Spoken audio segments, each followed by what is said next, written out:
Hi, this is former examiner Gary here from Mc IELTS with another edition of silly, mistaken, sometimes crazy or a little stupid IELTS stuff from the internet.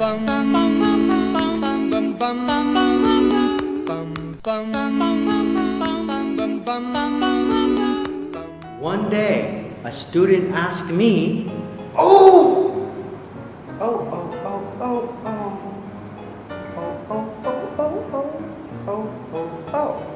thank you.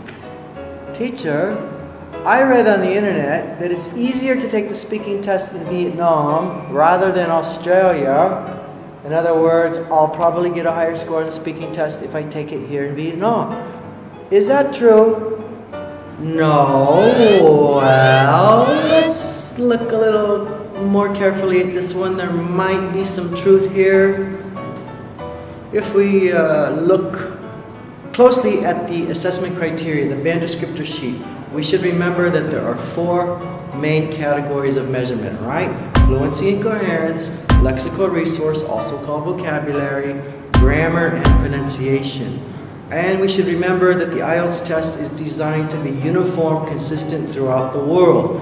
In the first three categories, fluency and coherence, vocabulary, and grammar, there's no room for interpretation. There's no room for error. I can't imagine any way those wouldn't be consistent throughout the world.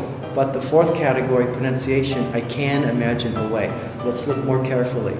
Under pronunciation, again, band 6, it says, can be generally understood throughout, though mispronunciation of individual words or sounds, parts of a word, sounds means parts of a word, reduces clarity at times. Reduces clarity at times. Okay, so what does that mean to reduce clarity, and what does that mean to mispronounce parts of a word?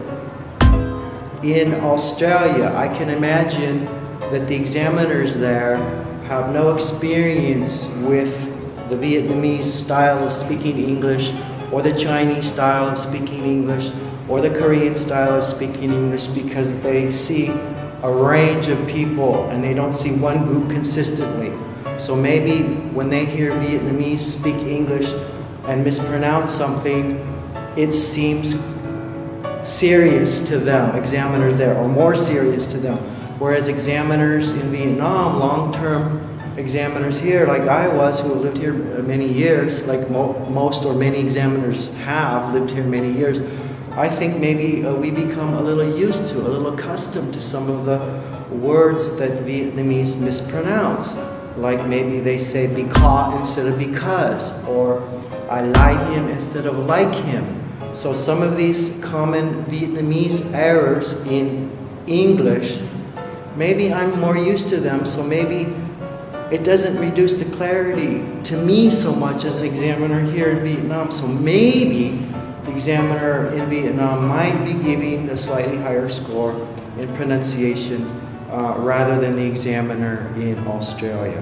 So maybe there's some truth to this belief. Okay? Anyway, the good news is that most of you are in Vietnam and most of you will be taking the IELTS test here. So it's good for all of you who do that, right? Right.